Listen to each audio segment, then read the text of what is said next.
민재야, 아빠 말 들어.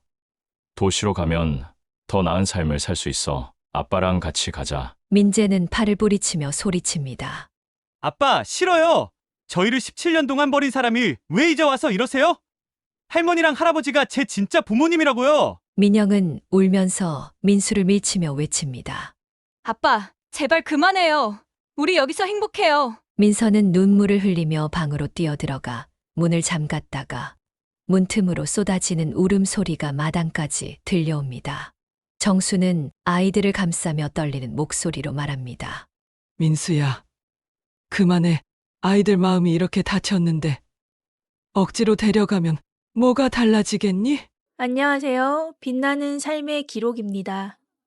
오늘 여러분께 들려드릴 이야기는 바로 시골에서 피어난 가족의 꿈입니다. 강원도 산골 마을에서 할머니 정순과 할아버지 병호가 손주 민재, 민영, 민서를 키우며 겪는 고난과 사랑, 그리고 가족의 진정한 의미를 찾아가는 여정을 담은 감동적인 이야기예요. 부모 민수와 지연은 경제적 어려움 속에서 아이들을 부모님께 맡기고 정순과 병호가 17년간 헌신하며 아이들을 키워냅니다. 하지만 부모가 갑작스럽게 돌아와 아이들을 데려가려 하면서 가족은 갈등의 정점을 맞이하게 됩니다. 과연 이 가족은 상처를 극복하고 서로를 다시 이해할 수 있을까요? 아이들의 단호한 저항과 부모의 뒤늦은 반성 속에서 어떤 변화가 찾아올지 함께 따라가 보시죠. 이야기가 마음에 드신다면 좋아요와 구독 부탁드릴게요. 여러분의 응원이 더 많은 감동을 전하는 원동력이 됩니다. 이제 이야기 시작하겠습니다. 시골 마을의 고즈넉한 집에서 하루를 시작하는 정순과 병호 부부는 아침 햇살이 비추는 넓은 마당의 평상에 조용히 밥상을 차립니다. 강원도 산골 깊은 곳에 자리 잡은 이 마을은 논과 밭이 전부인 고요한 곳이에요. 정수는 오래된 솥에서 밥을 퍼내며 남편 병호에게 말을 건넵니다. 여보, 민수 오늘 도시로 올라간다고 했지? 병호는 고개를 끄덕이며 숟가락을 손에 쥡니다. 그래, 공장에서 일 잘 잡았대. 우리 아들 잘 해낼 거야. 그들의 목소리에는 기대와 걱정이 뒤섞여 있습니다. 민수는 정순과 병호의 외아들로 20살이 되던 해에 도시로 올라갈 준비를 하고 있었습니다. 마을에서 나고 자란 민수는 어릴 적부터 부모님의 고된 농사일을 돕곤 했지만 늘 더 넓은 세상을 꿈꿨어요. 어머니, 아버지, 저 잘 다녀올게요. 돈 많이 벌어서 꼭 보답할게요. 민수는 낡은 가방을 메고 버스 정류장으로 향하며 힘차게 손을 흔듭니다. 정수는 마당 끝까지 따라 나와 눈물을 훔칩니다. 민수야, 몸 건강히 잘 다녀오렴. 위험한 일 하지 말고. 병호는 말없이 민수의 어깨를 두드리며 묵묵히 배웅합니다. 서울로 올라간 민수는 곧 공장에 취업하며 새로운 삶을 시작합니다. 공장은 하루 종일 기계 소리가 울리는 시끄러운 곳이었지만 민수에게는 꿈을 향한 첫걸음이었어요.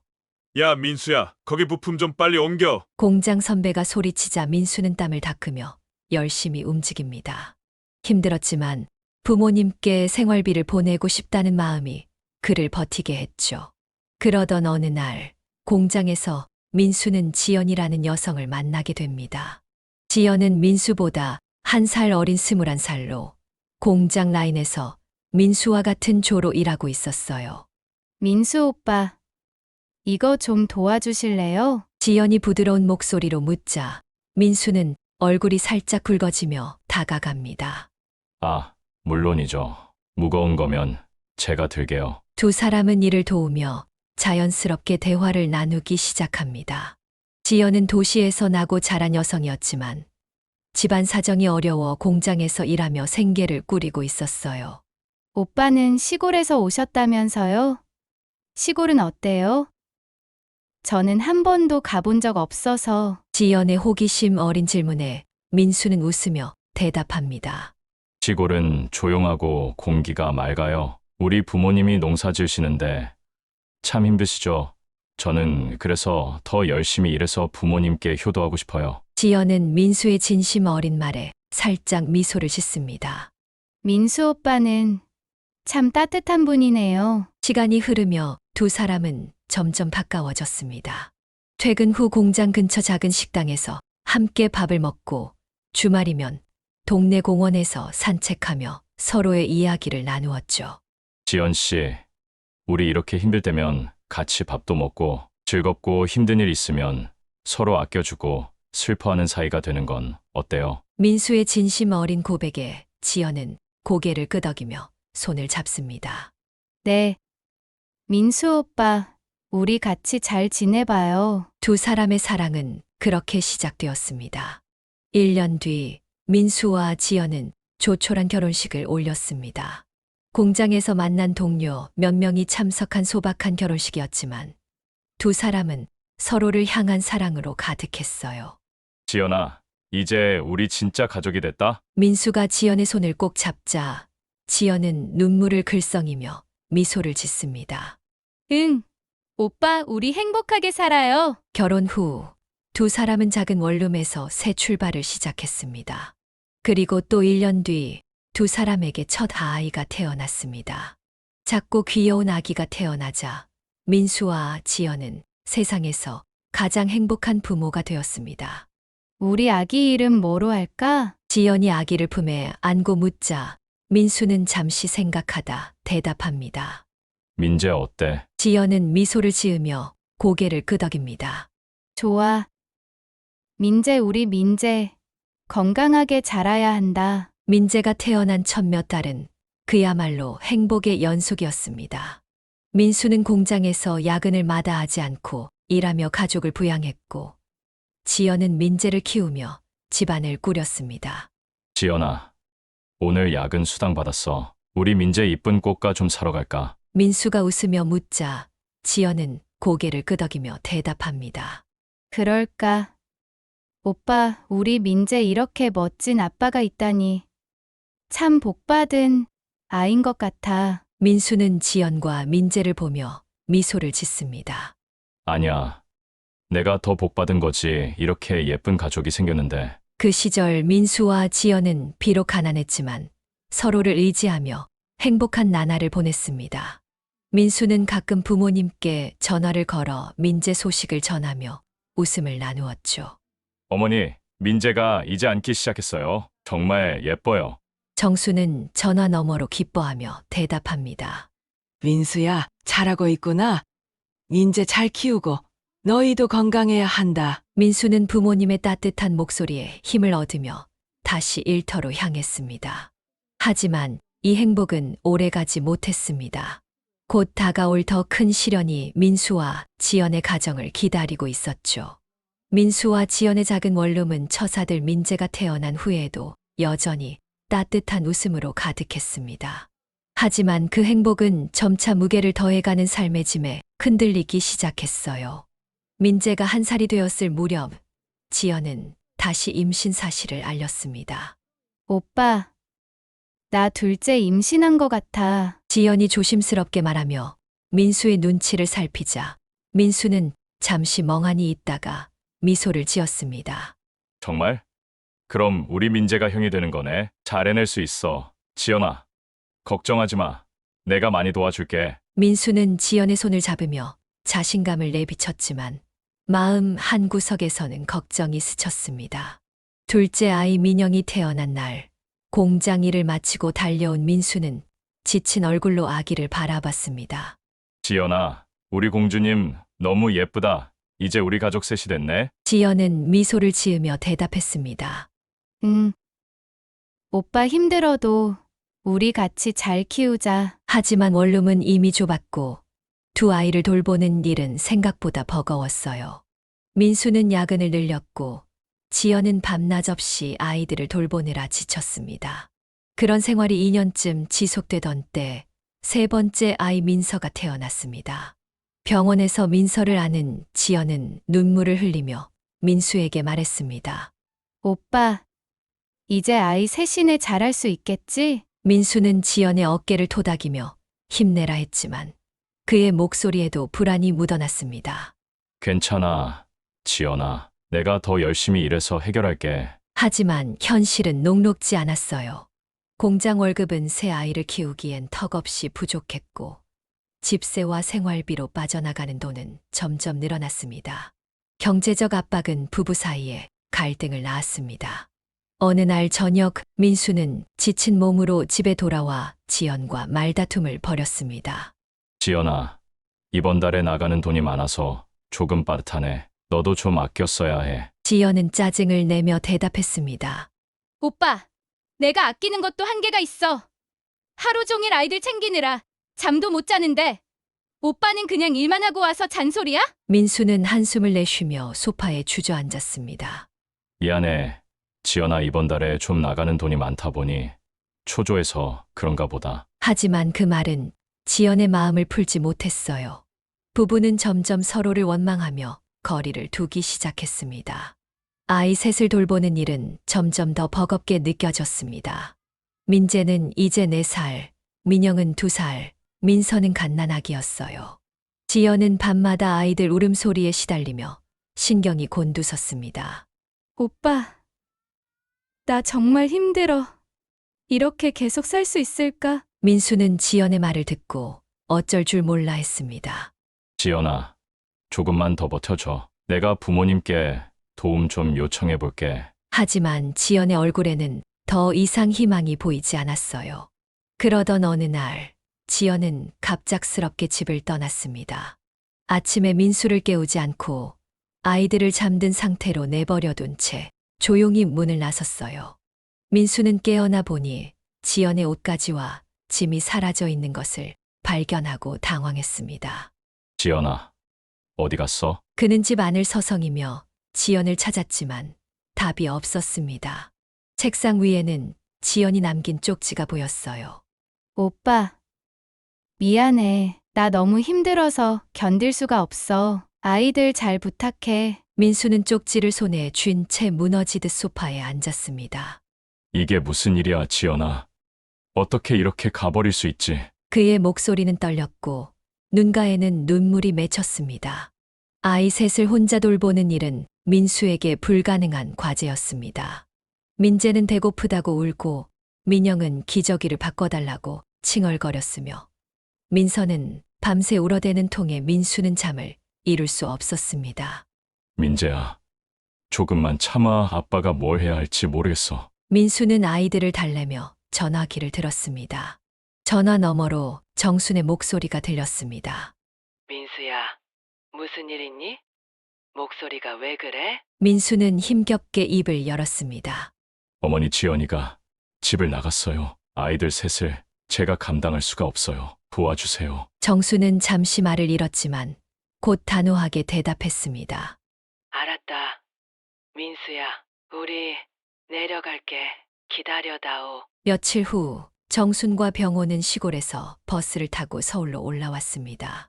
작은 원룸에 도착한 정수는 울고 있는 민재를 안으며 눈물을 삼켰습니다. 민재야, 할머니가 왔어. 이제 괜찮을 거야. 병호는 민영과 민서를 보며 한숨을 내쉬었습니다. 정순아, 우리 힘들어도 아이들 키워야 해. 민수가 너무 불쌍하다. 정수는 고개를 끄덕이며 대답했습니다. 그래, 여보. 우리 손주들 버릴 수는 없지. 민수는 부모님의 도움에 안도했지만 마음 한구석에는 죄책감과 분노가 뒤섞였습니다. 어머니, 아버지, 제가 제대로 못해서 죄송해요. 지연이가 떠난 것도 제 잘못일까요? 병호는 민수의 어깨를 두드리며 말했습니다. 민수야, 네 잘못이 아니야. 지연이가 힘들었겠지. 엄마랑 아빠가 잘 돌봐줄게. 걱정하지 마. 하지만 민수의 마음은 쉽게 가라앉지 않았어요. 지연의 가출은 그의 꿈이 무너진 순간이었으니까요. 정순과 병호는 아이들을 데리고 다시 시골로 돌아갔습니다. 원룸에 남은 민수는 텅 빈 집을 바라보며 혼잣말을 중얼거렸습니다. 지연아, 도대체 어디로 간 거야? 얼른 돌아와. 그의 목소리에는 결심이 담겨 있었지만 눈가에는 여전히 눈물이 맺혀 있었습니다. 이후 민수는 도시에서 혼자 생활하며 공장에서 열심히 일했습니다. 매달 생활비를 부모님께 보내고 아이들의 소식을 물었죠. 어머니, 아이들은 잘 지내요? 정수는 전화 너머로 대답했습니다. 그래. 민수야, 민재는 이제 동생들도 잘 돌보고 민영이도 못하는 말이 없어. 민서는 잠을 좀 더 자는 편이야. 걱정 마렴. 민수는 안도했지만 아이들과 떨어져 지내는 현실이 마음을 아프게 했습니다. 한편 시골에서는 정순과 병호가 가난 속에서도 아이들을 키우기 위해 고군분투하고 있었어요. 좁은 집에서 새 아이를 돌보는 일은 쉽지 않았지만 그들의 사랑은 아이들에게 작은 희망이 되어 주었습니다. 하지만 민수와 지연의 부재는 아이들의 마음에 깊은 상처를 남기고 있었죠. 이렇게 시작된 시골에서의 손자 육아는 민수와 지연의 꿈이 깨진 자리에서 새로운 가족의 시작을 알렸습니다. 하지만 그 여정은 결코 평탄하지 않을 것이었습니다.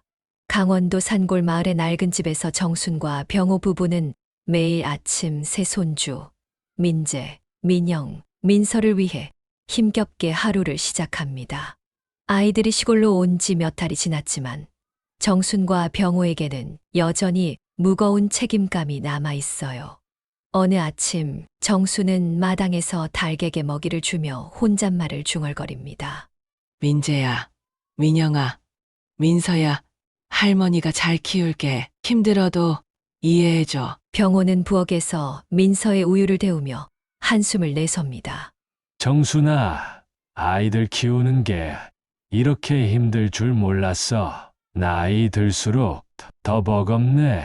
정수는 미소를 지으며 대답합니다. 여보, 우리 손주들 버릴 수는 없잖아. 민수가 도시에서 열심히 일하고 있으니 우리라도 해야지. 새 아이를 돌보는 일은 정순과 병호에게 큰 고군분투였습니다. 민재는 4살로 가장 큰 아이가 되어 동생들을 챙기려 했으며 아직 어린 나이에도 철이 일찍 든 것 같았어요. 민영은 2살로 말을 조잘거리며 할머니 곁을 붙어 다녔고 민서는 갓난아기로 밤낮 없이 울며 두 노인의 잠을 빼앗았습니다. 정수는 아침부터 밥을 짓고 빨래를 하며 집안일을 돌봤습니다. 여보, 민서 우유 좀 더 데워줄래? 민서가 배고프다고 또 울어. 병호는 힘겹게 우유를 준비하며 대답했습니다. 알았어. 이 나이에 손주 셋이라니 정신없네. 경제적 어려움은 이 부부를 더욱 힘들게 했습니다. 민수는 매달 생활비를 보내왔지만 새 아이의 먹거리와 옷, 장난감을 감당하기엔 턱없이 부족했어요. 정수는 마당에서 키우던 닭을 팔아 아이들 용돈을 마련하기도 했습니다. 이번 달엔 닭 1마리 팔아서 민재 신발 사줘야겠어. 발이 커져서 낡은 신발로는 안 돼. 병호는 고개를 끄덕이며 대답했습니다. 그래, 정순아, 우리 손주들 발 시리면 안 되지. 하지만 그 돈도 금방 바닥났고 두 노인은 점점 지쳐갔습니다. 마을에서 얻을 수 있는 도움도 제한적이었기에 정순과 병호는 스스로를 다독이며 버텼습니다. 그럼에도 두 노인은 아이들에게 따뜻한 사랑을 베풀었습니다. 어느 추운 겨울날 정수는 낡은 재봉틀로 민재와 민영의 옷을 만들었습니다. 민재야, 이 옷 입어보렴. 할머니가 손수 만든 거야. 민재는 새 옷을 입고 미소를 지었지만 곧 조용히 물었습니다. 할머니, 엄마는 언제 와요? 엄마 보고 싶어요. 정수는 가슴이 아파왔지만 애써 웃으며 대답했습니다.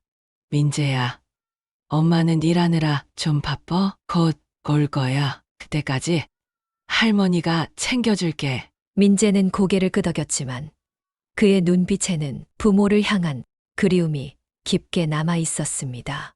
병호는 마당에서 민재와 함께 밭일을 도우며 시간을 보냈습니다. 민재는 작은 삽을 들고 흙을 파며 물었습니다. 할아버지, 아빠는 왜 안 오세요? 병호는 민재의 머리를 쓰다듬으며 부드럽게 대답했습니다. 민재야, 아빠는 도시에서 일하고 계셔. 설날에 올 거야. 그때까지 조금만 기다리자. 하지만 병호의 마음도 무거웠어요. 아이들이 부모를 그리워하는 마음을 어찌 모르겠습니까? 아이들의 내면에는 부모의 빈자리가 깊은 상처로 자리 잡고 있었습니다. 민재는 밤마다 꿈에서 엄마를 찾으며 울었고, 민영은 조용히 방구석에 앉아 혼자 놀곤 했습니다. 민서는 아직 어리지만 불안한 듯 자주 울었어요. 정수는 아이들을 달래려 동화를 읽어주었습니다. 민재야, 민영아, 민서야, 옛날에 용감한 토끼가 있었단다. 엄마를 기다리며 할머니랑 잘 살았어. 아이들은 정순의 목소리에 잠이 들었지만 그들의 눈가에는 여전히 눈물이 맺혀 있었습니다. 시간이 흘러 아이들은 시골 생활에 조금씩 익숙해졌습니다. 민재는 마을 아이들과 놀며 웃음을 되찾았고, 민영은 할머니 곁에서 조용히 곧잘 놀았어요. 민서도 점차 잠을 자는 시간이 늘어났죠. 정수는 민재에게 책을 읽어주며 교육을 챙기려 했습니다. 민재야, 이 글자를 읽어보렴. 학교 가면 잘해야 해. 민재는 고개를 끄덕이며 책을 보았지만 종종 멍하니 창밖을 바라보곤 했습니다. 하지만 정순과 병호의 건강은 점점 악화되었습니다. 병호는 허리 통증으로 바치를 줄였고, 정수는 손목이 아파 재봉도 힘들어졌습니다. 정순아, 내가 더 일할 수 있으면 좋겠는데. 병호가 한숨을 내쉬자 정수는 미소를 지으며 대답했습니다. 여보, 우리 최선을 다했어. 아이들만 건강하면 됐어. 아이들은 할머니와 할아버지의 헌신을 느끼며 점차 단단해졌습니다. 어느 날 민재는 정순에게 말했습니다. 할머니, 저 엄마 아빠 기다리지 않을 거예요. 할머니랑 할아버지가 제 엄마 아빠예요. 정수는 놀라며 민재를 안았습니다. 민재야, 그렇게 말하면 안 돼. 그래도 할머니는 네 마음이 고맙구나. 이 말은 아이들이 부모에 대한 기대를 점차 접고 정순과 병호를 진짜 가족으로 받아들이기 시작했다는 뜻이었습니다. 정순과 병호는 손주들을 키우며 많은 것을 희생했습니다. 어느 밤 마당에 앉아 달빛을 바라보며 정순이 말했습니다. 여보, 우리 잘하고 있는 거 맞지? 지연이가 어디 있는지도 모르고 민수는 마음이 얼마나 아플까? 병호는 정순의 손을 잡으며 대답했습니다. 정순아, 우리 손주들 위해서라면 뭐든 할 수 있어. 지연이도 언젠가 돌아오겠지. 그들의 목소리에는 피로와 희망이 뒤섞여 있었습니다. 이렇게 시골에서의 손자 육아는 정순과 병호의 사랑으로 이어졌지만 아이들의 상처와 두 노인의 피로는 점점 깊어졌습니다. 그리고 7년 후 며느리 지연의 귀환은 이 가족에게 새로운 전환점을 가져올 것이었습니다. 정순과 병호는 7년이라는 긴 세월 동안 세 손주, 민재, 민영, 민서를 키우며 힘겹게 하루하루를 버텨왔습니다. 민재는 이제 11살, 민영은 9살, 민서는 7살이 되었어요. 아이들은 시골 생활에 완전히 적응하며 마을 아이들과 어울려 뛰놀았고, 정순과 병호를 진짜 부모처럼 따랐습니다. 하지만 그들의 마음 한구석에는 부모에 대한 기억이 희미한 상처로 남아 있었죠. 그러던 어느 가을날, 낡은 마당에 낯익은 그림자가 나타났습니다. 정수는 빨래를 널다가 문 쪽에서 걸어오는 여성을 보고 눈을 크게 떴습니다. 여보, 저기 지연이 아닌가? 병호는 지팡이를 짚고 마당으로 나와 눈을 가늘게 뜨며 확인했습니다. 정순아, 정말 지연이네 7년 만에 돌아왔구나. 지연은 예전보다 마른 모습으로 머리를 짧게 자르고 낡은 코트를 입고 있었습니다. 그녀는 어색한 미소를 지으며 정순에게 인사했습니다. 어머니, 아버지 오랜만이에요. 잘 지내셨어요? 정순은 얼떨결에 고개를 끄덕였지만 마음속에는 복잡한 감정이 스쳤습니다. 지연아, 그동안 어디 있었니? 아이들이 널 얼마나 기다렸는지 아니? 그때 마당에서 놀던 민재가 지연을 보고 멈칫했습니다. 민영과 민서도 호기심 어린 눈으로 지연을 바라봤어요. 민재는 조심스럽게 다가가 물었습니다. 할머니, 이 사람 누구예요? 정수는 잠시 망설이다가 대답했습니다. 민재야, 이분이 너희 엄마야. 오랜만에 오셨어. 민재의 눈이 커졌지만 곧 표정이 굳어졌습니다. 민영과 민서는 민재 뒤에 숨어 낯선 지연을 바라봤어요. 지연은 어색하게 웃으며 아이들에게 손을 내밀었습니다. 민재야, 민영아, 민서야, 엄마야. 오랜만이지. 엄마가 많이 보고 싶었어. 하지만 아이들은 지연의 손을 잡지 않았습니다. 민재는 고개를 돌리며 조용히 중얼거렸습니다. 엄마가 왜 이제 와요? 이미 백밤이 몇 번이나 지났는데. 사실 지연은 민수와 함께 다시 도시에서 살고 있었습니다. 그녀는 7년 만에 돌아와 민수와 재결합했지만 아이들의 대한 양육은 완강히 거부했습니다. 집 안에서 차를 마시며 지연이 정순에게 말했습니다.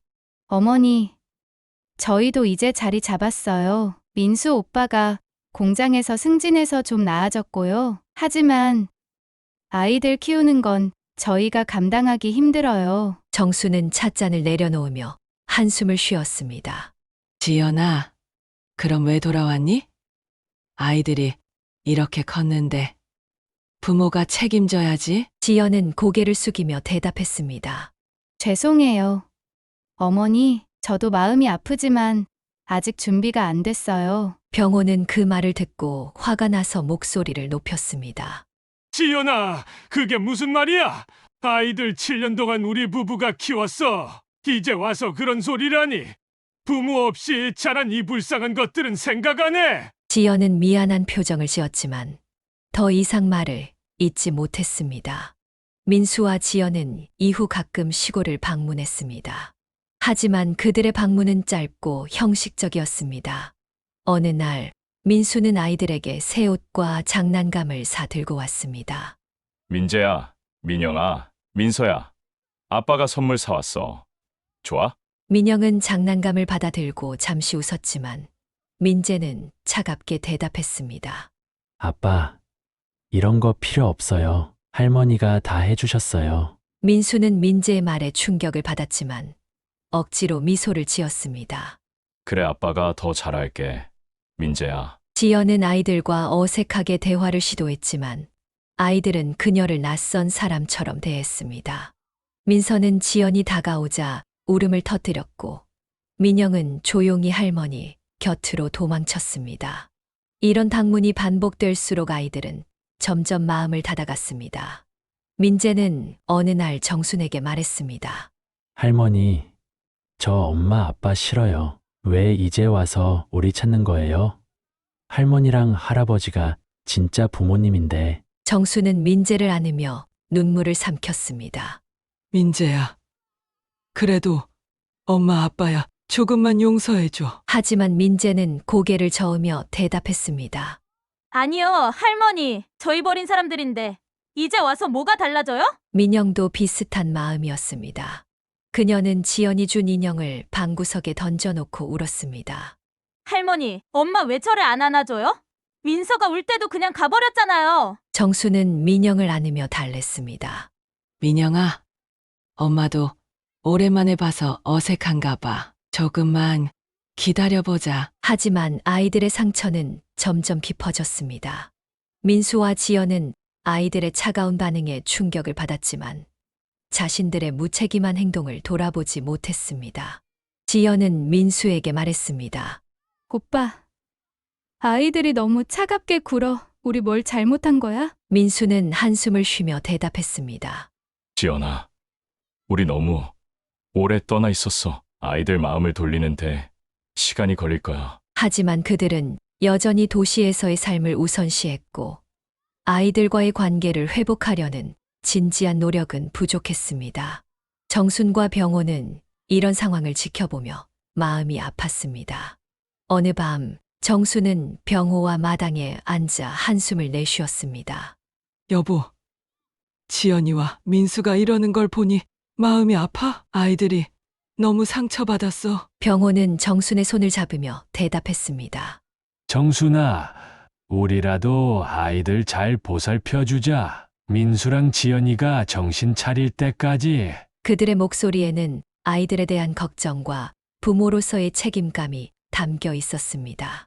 이렇게 7년 만에 지연의 귀환은 아이들에게 또 다른 상처를 남겼습니다. 민재, 민영, 민서는 부모에 대한 기대를 완전히 접고 정순과 병호만을 가족으로 여기게 되었죠. 하지만 시간이 흐르며 아이들은 점점 더 성장했고 그들의 삶은 또 다른 전환점을 맞이할 준비를 하고 있었습니다. 정순과 병호는 12년이라는 세월 동안 손주들, 민재, 민영, 민서를 키우며 삶을 이어왔습니다.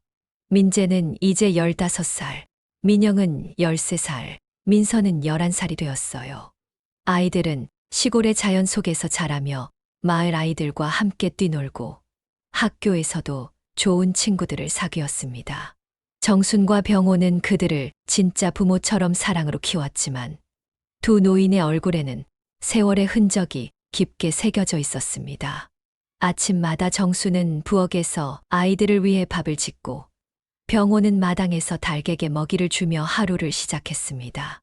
어느 날 민재는 학교에서 돌아와 정순에게 시험지를 보여주었습니다. 할머니, 오늘 시험에서 1등 했어요.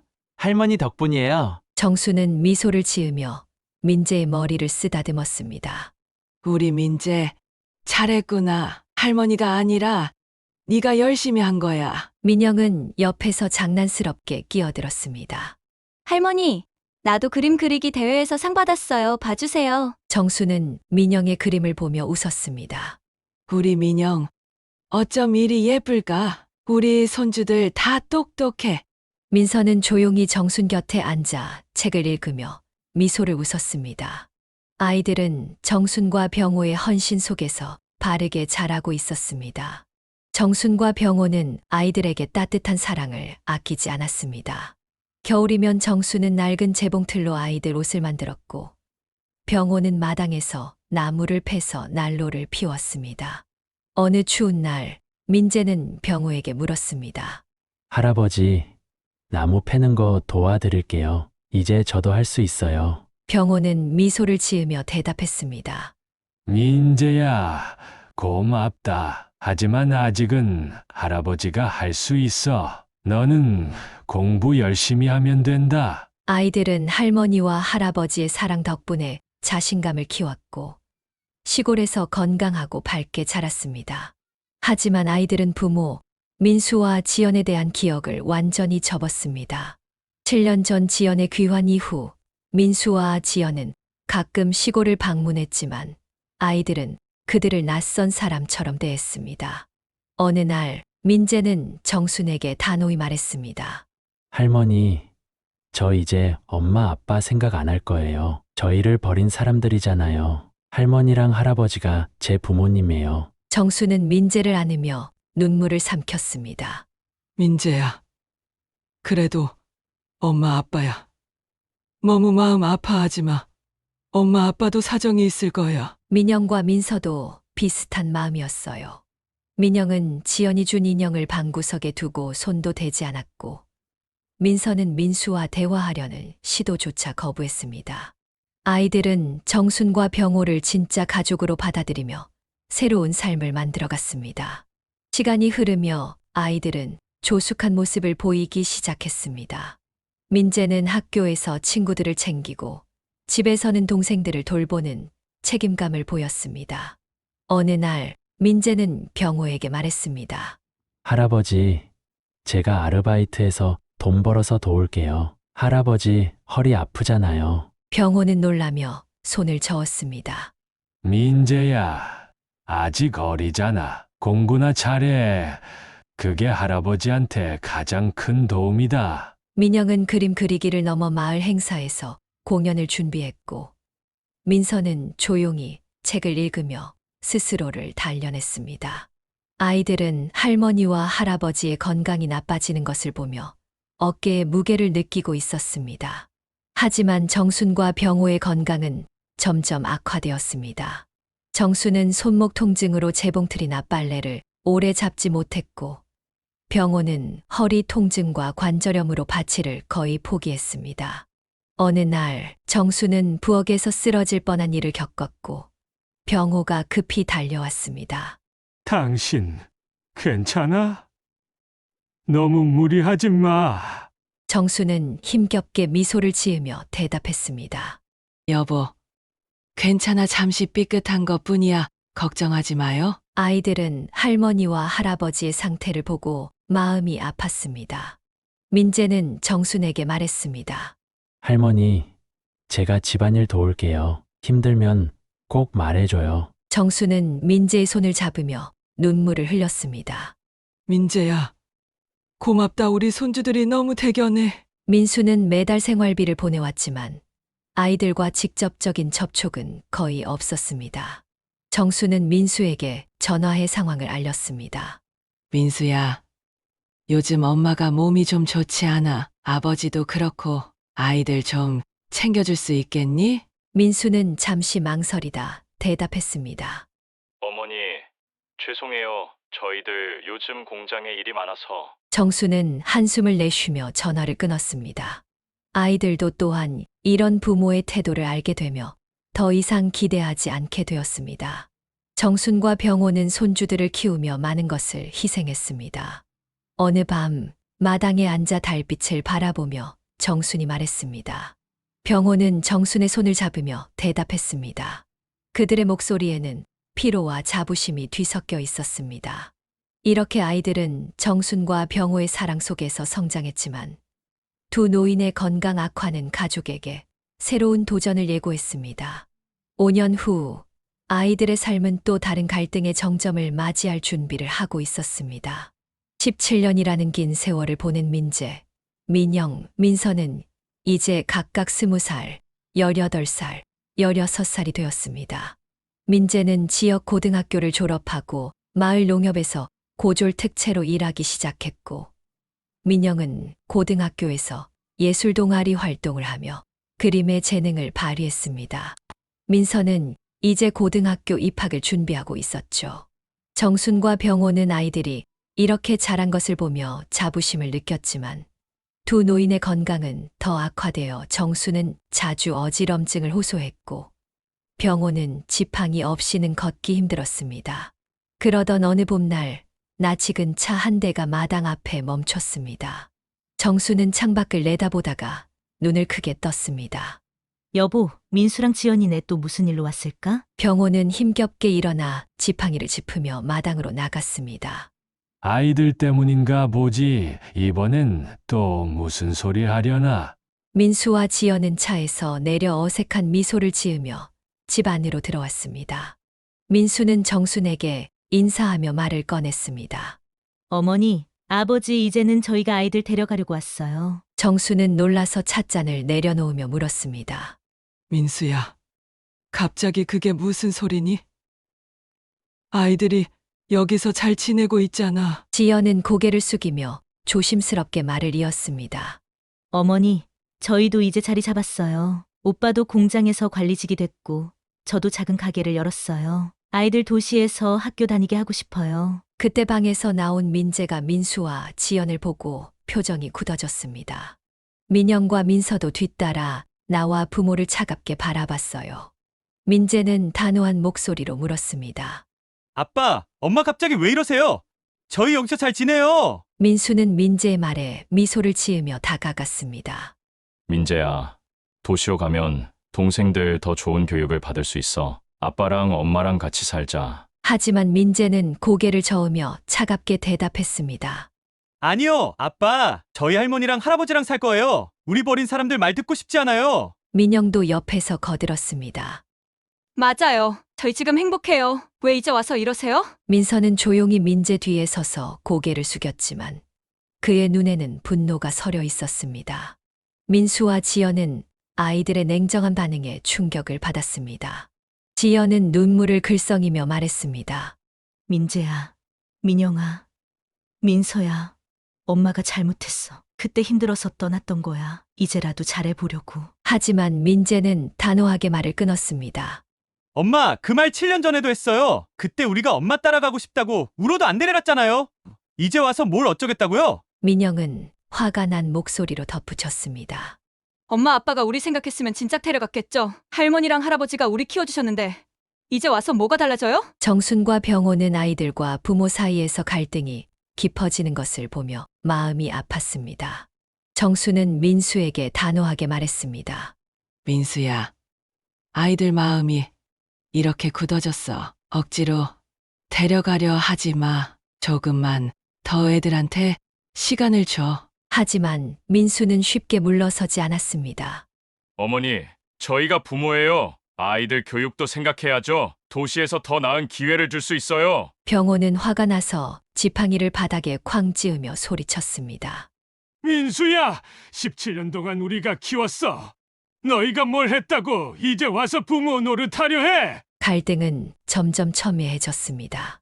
민수와 지연은 결국 아이들을 강제로 데려가려 했습니다. 민수는 민재의 팔을 잡으며 말했습니다.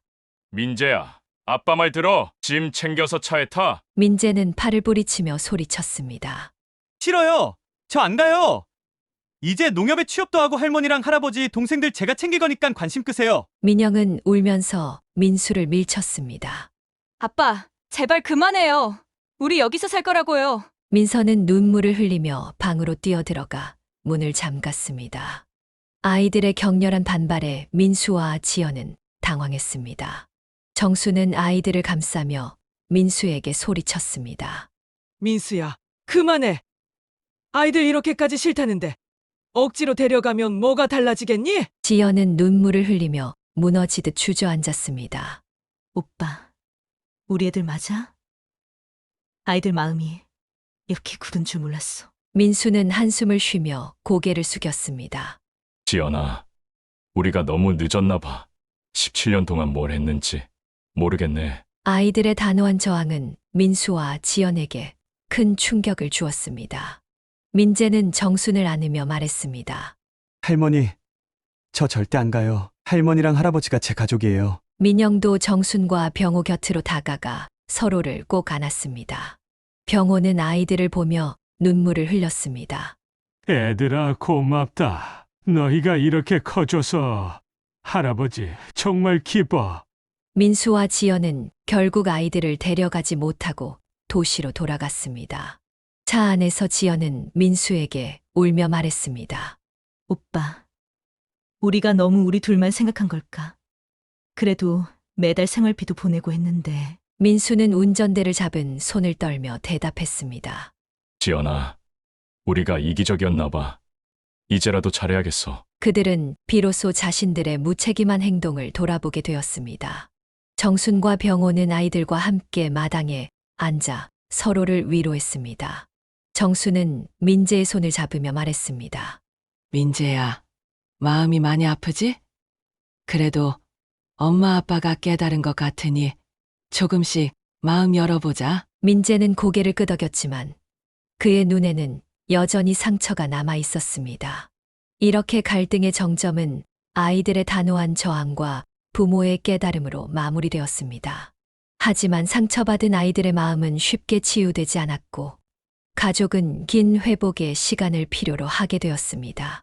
강원도 산골 마을의 낡은 집에서 민재, 민영, 민서는 18년이라는 세월을 정순과 병호와 함께 보냈습니다.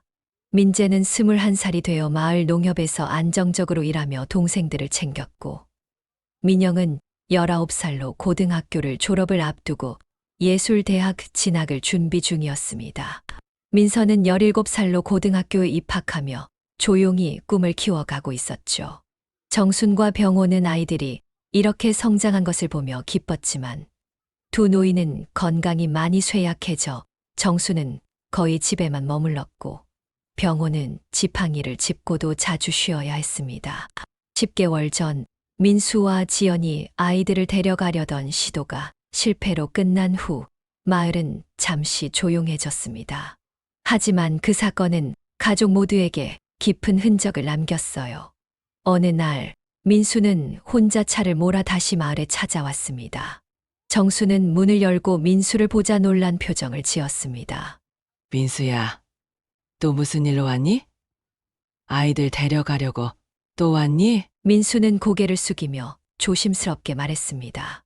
어머니, 이번엔 아이들 데려갈 생각이 아니에요. 그냥 잘못을 사과하고 싶었어요. 병호는 지팡이를 짚고 다가와 차갑게 물었습니다. 민수야, 이제 와서 사과하러 오겠다고. 바로 왔어야지. 아이들 마음 얼마나 다친 줄 알아? 민재, 민영, 민서는 방에서 상황을 듣고 마당으로 나왔습니다. 민재는 민수를 똑바로 보며 단호하게 말했습니다. 아버지, 또 우리 데려가려는 거 아니죠? 저희 할머니랑 할아버지랑 살 거예요. 민수는 손을 내저으며 대답했습니다. 민재야. 아니야. 아빠 잘못했어. 18년 동안 너희 곁에 없었던 게 내 죄야. 지연도 며칠 뒤 따로 찾아와 눈물을 흘리며 사과했습니다. 민재야, 민영아, 민서야. 엄마가 너무 이기적이었어. 항상 마음으로는 너희를 생각하고 있었어. 민영은 지연을 보며 조용히 물었습니다. 엄마, 그럼 왜 그때 우리 안 데려갔어요? 할머니, 할아버지가 힘들게 키우셨는데. 지연은 대답 대신 눈물을 흘렸고 민서는 고개를 돌리며 방으로 돌아갔습니다. 아이들의 단호한 태도는 민수와 지연에게 큰 충격을 주었지만 두 사람은 점차 반성의 시간을 갖기 시작했습니다. 민수는 정순에게 말했습니다. 어머니, 저희가 매달 생활비 보낸 걸로 책임을 다한 줄 알았어요. 하지만 그게 아니었죠. 아이들 마음을 돌보지 못했어요. 정수는 한숨을 쉬며 대답했습니다. 민수야, 돈이 다가 아니야. 아이들은 사랑과 관심이 필요했어. 이제라도 깨달은 게 다행이지만. 병호도 거들었습니다. 민수야, 지연아, 아이들 마음은 쉽게 열리지 않을 거야. 너희가 꾸준히 노력해야 해. 아이들의 마음은 쉽게 치유되지 않았습니다. 민재는 여전히 부모를 경계하며 민영은 지연과의 대화를 최소화했고 민서는 조용히 상처를 간직했습니다. 어느 날 민재는 정순에게 속삭였습니다. 할머니, 아빠랑 엄마가 사과해도 저 믿지 않을 거예요. 18년 동안 할머니, 할아버지 편찮으실 때 도대체 뭐 했어요? 정수는 민재를 안으며 말했습니다. 민재야, 마음 아프겠지만 엄마 아빠도 사람이라 잘못할 수 있어. 조금만 마음을 열어줘. 하지만 민재의 눈에는 여전히 의심이 남아 있었습니다. 민수와 지연은 꾸준히 시골을 방문하며 관계를 회복하려 노력했습니다. 민수는 농협에서 일하는 민재를 찾아가 대화를 나누고 지연은 민영의 그림을 보며 칭찬을 아끼지 않았습니다. 어느 날 민수는 민재에게 조심스럽게 말했습니다. 민재야, 아빠가 더 자주 올게. 네가 원한다면 같이 일도 해보자. 민재는 잠시 망설이다 대답했습니다. 아빠, 아직은 저도 잘 모르겠어요. 언제가 될지 모르겠지만 기다려주세요. 민영도 지연에게 조금씩 마음을 열기 시작했지만 여전히 거리감이 남아 있었습니다. 정순과 병호는 이런 변화를 지켜보며 아이들을 격려했습니다.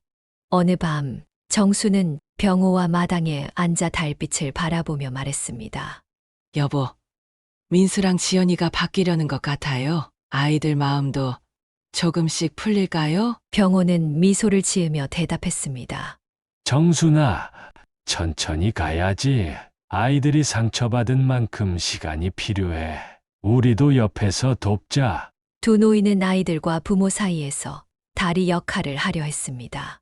민수와 지연은 뒤늦게 깨달은 후회 속에서 아이들과의 관계를 회복하려 노력하고 있었습니다. 어느 날 지연은 아이들에게 편지를 남겼습니다. 애들아, 엄마가 잘못했어. 원한다면 언제든 이야기하고 싶어. 천천히 기다릴게. 민영은 편지를 읽고 한참을 생각하다가 조용히 미소를 지었습니다. 이렇게 가족은 긴 회복의 시간을 약속하며 새로운 시작을 준비했습니다. 상처는 쉽게 치유되지 않았지만 정순과 병호의 사랑, 아이들의 성숙함, 민수와 지연의 반성이 모여 진정한 가족의 의미를 찾아가는 여정이 이어지고 있었습니다. 그 끝은 열린 채로 시간 속에서 서서히 풀려갈 희망을 남겼습니다. 여러분, 오늘의 이야기 어땠나요?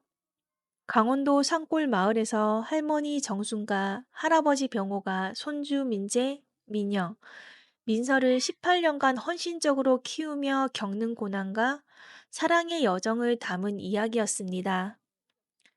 부모 민수와 지연이 경제적 어려움으로 아이들을 떠난 뒤 정순과 병호가 그 빈자리를 채우며 가족의 의미를 되새기게 했죠.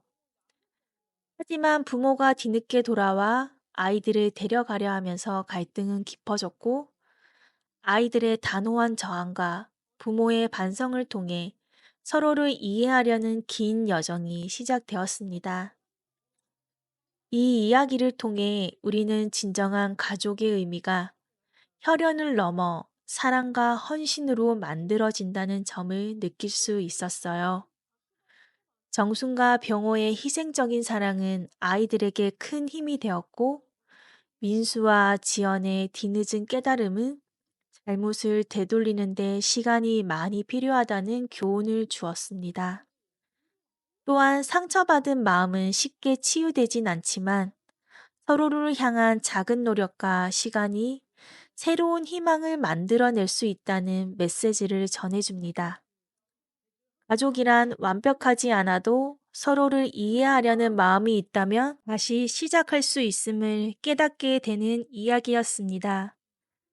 지금까지 함께 해주셔서 감사합니다. 다음에도 더 감동적인 이야기로 찾아뵙겠습니다.